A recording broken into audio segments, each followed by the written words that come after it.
Some senators have questioned the supposed lack of urgency on the part of the national government in securing the country with COVID-19 vaccine supply.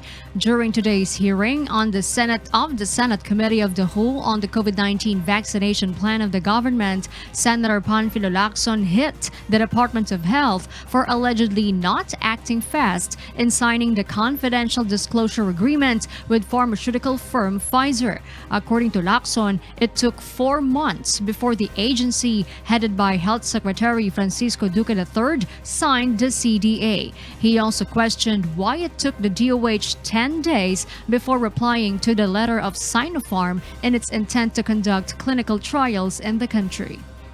25 to 26 persons or Filipinos per day ang namamatay since January last year. 1,300 yung na-infect daily. Hindi ba emergency yan? Wala bang sense of urgency? That is why some senators have called on the Food and Drug Administration or FDA to allow local government units and the private sector to procure COVID-19 vaccines on their own to help in fast-tracking the vaccination of Filipinos. According to COVID-19 testing czar Secretary Vince Dizon, the pharmaceutical firms cannot sell their COVID-19 vaccines to private sector because they only have an emergency use authorization for the vaccine, and it is prohibited under Philippine laws to purchase unregistered vaccines.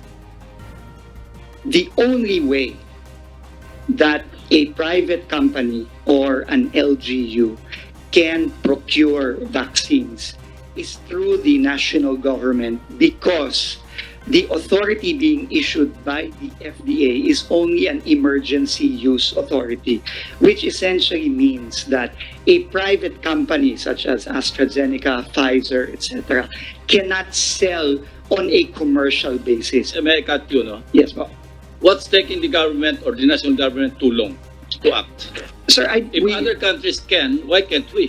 Sir, I don't think it is unfair to say that the national government has taken too long.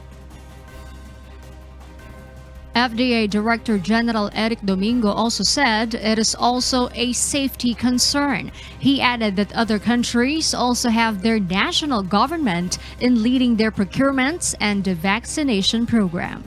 Ang Department of Health po, maaari naman niyang i-designate ang mga LGU or ang private sector to be part of the national vaccination program.